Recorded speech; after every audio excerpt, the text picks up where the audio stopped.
안녕하세요. 마인드TV 안상현입니다. 오늘은 노후에 파산하는 대표적인 사례 5가지를 한번 정리해 봤습니다. 저 같은 경우 주식 투자를 통해서 노후 자금을 마련하자라는 것을 사람들에게 알리고 있습니다. 그래서 노후에 안정적으로 노후 자금으로 활용할 수 있도록 어떻게 하면 수익도 괜찮고 안정적인 방법으로 주식 투자를 할까 이런 것들을 고민하고 있는데요. 그런 어떤 준비하는 과정도 필요하겠지만 때론 여러 가지 경우로 파산하는 경우도 있어서 미리 이런 것들을 좀 방지해 보면 어떨까 그런 생각이 듭니다. 노후 파산하는 분들이 돈이 없거나 뭐 연금을 안 들었거나 그래서 파산하는 경우는 많지 않습니다. 이분들도 나름 어떤 작은 금액이라도 노후 준비를 해놨고 또 연금 같은 것도 들어놓고 이렇게 나름 준비를 했는데 큰 돈을 잃어버리는 상황이 오거나 아니면 가족 중에 누가 많이 아프거나 하면 결국 노후 파산이 쉽게 발생한다라는 것을 알게 됐습니다. 첫 번째 사례는 주식이나 펀드 투자예요.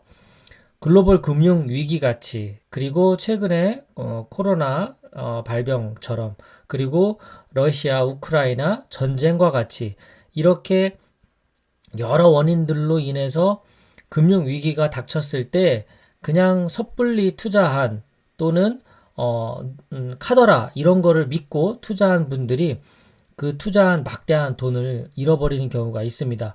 이 주식 종목을 제대로 볼 수 없는 그런 지식이나 정보가 부족한 나이 드신 분들이다 보니까 이제 이걸 막기 위해서 대출도 받고 나중엔 사채까지 끌어다가 뭔가 해결해 보려고 하지만 이제 결국에는 막 연 이자가 30%가 넘는 이런 상태까지 이르게 되면서 파산하게 되는 그런 경우가 있습니다. 저는 이런 경우를 막기 위해서라도 올바른 주식 투자 방법 그리고 현명한 투자자가 되기 위한 공부를 해야 된다라는 것을 말씀드리고 싶어요. 두 번째는 자식 때문에 발생하는 경우입니다. 캥거루족이라고 하죠. 나이도 들었는데 결혼도 안 하고 또 취업도 잘 안 되고 다니던 회사도 잘리고 뭐 이런 여러 가지 원인들이 있겠죠. 어쨌든 나이 든 자식이 같이 살고 있다 보면 이제 좀 사업도 좀 해보고 싶다, 창업도 해보고 싶다 이런 이야기를 하게 됩니다.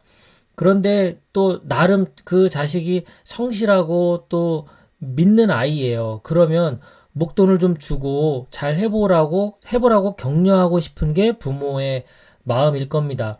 하지만 또 그런 사업이라는 것이 의지만 갖고 되는 건 아니다 보니까 처음에는 작은 목돈으로 시작했지만 그 자금이 노후 자금까지 끌어쓰기도 하고 집을 담보로 대출을 받기도 하고 이제 좀 사태가 점점 심각해지다 보니까 자식으로 인한 사업 실패가 부모의 어떤 노후까지도 파산하게 만드는 그런 경우가 두 번째입니다.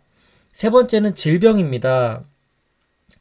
65세 이상 노인 10명 중 9명이 만성질환자고 기본적으로 약을 서너 개씩 먹는 분들이 많습니다. 또 10명 중 1명은 치매 환자이기도 합니다. 치매는 참 힘듭니다. 그냥 질병에 걸린 분들은 아파서 움직이지를 못하는데 이 건강한 치매 환자는 활동을 해요. 그래서 뭐 문을 잘못 열어놔가지고 그냥 집 밖을 나가버리고 이런 경우는 완전 집안을 정말 지옥으로 만들어버린다라는 표현까지 씁니다. 어쨌든 중대한 질병에 걸려서 간병하다가 이제 배우자가 다시 또 질병에 걸리는 경우가 발생하고 그러면 양쪽으로 이제 막대한 의료비가 발생하면서 파산에 이르게 되는 이런 경우가 있습니다. 그래서 건강관리도 정말 아름다운 노후를 위해 필요하다라는 생각이 들어요. 자, 네 번째는 창업 실패입니다. 이제 요즘은 또 일찍 퇴직을 하다 보니까 이런저런 뭐 프랜차이즈든 창업이든 비즈니스를 하려는 분들이 많아요. 나이도 아직 많지 않으니까요. 60대가 사실 요즘은 나이 많은 축에 들어가지 않잖아요. 저희 아버지도 70대 후반인데도 불구하고 지금도 어떤 현역으로 활동하려고 노력하실 정도니까요. 프랜차이즈 하시는 분도 많고, 뭐, PC방 같은 거, 카페, 뭐 등등 좀 많은 공부와 이런 어떤 경험이 필요한데도 불구하고 어느 정도의 목돈이 있으니까 쉽게 창업할 수 있는 방법에 도전하는 경우가 많은데요. 이 노후 파산 10명 중 4명이 이런 어떤 은퇴 후 창업을 했다가 실패해서 발생하는 경우가 많다고 해요. 그리고 더 안타까운 건 자영업과 같은 창업, 서비스 업종과 같은 창업하는 분들이 5년 이내에 망할 확률이 90%라고 하는 통계가 너무나 안타까운 그런 상황입니다. 준비 없이 경험 없이 뛰어들었다가 아무래도 좀 그런 경험의 노하우가 없다 보니까 어려움에 빠지는 경우가 많은 것 같아요. 자, 다섯 번째는 사기 사건입니다. 예전에 나왔던 기사 중에 좀 충격적이었던 일이 있었죠. 야구 해설가로 유명하셨던 이제 고하일성 씨 같은 경우도 어, 가까운 지인에게 이제 건물 관리를 맡겼다가 그 인감을 활용해서 사기당한 그런 케이스입니다.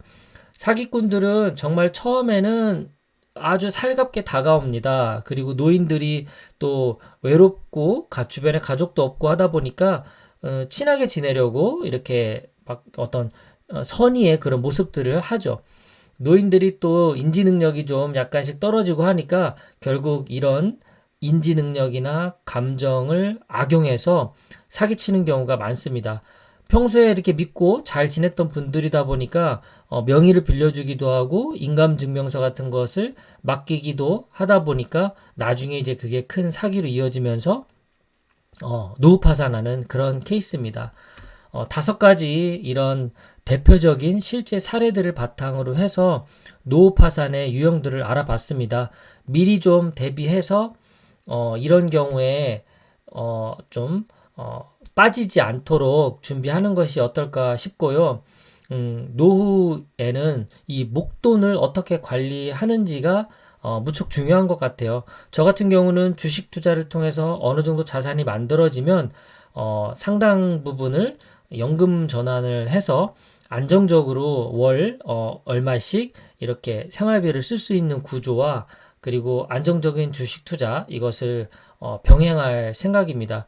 집에 뭐 현금을 갖고 있거나 노후 자금을 자꾸 들고 있으면 주변에서 결국 돈 달라고 할 경우가 많으니까요. 그런 부분도 신경 써가면서 우리 아름다운 어떤 노후의 삶을 계획해 보시면 어떨까 싶습니다. 오늘도 끝까지 시청해 주셔서 고맙습니다.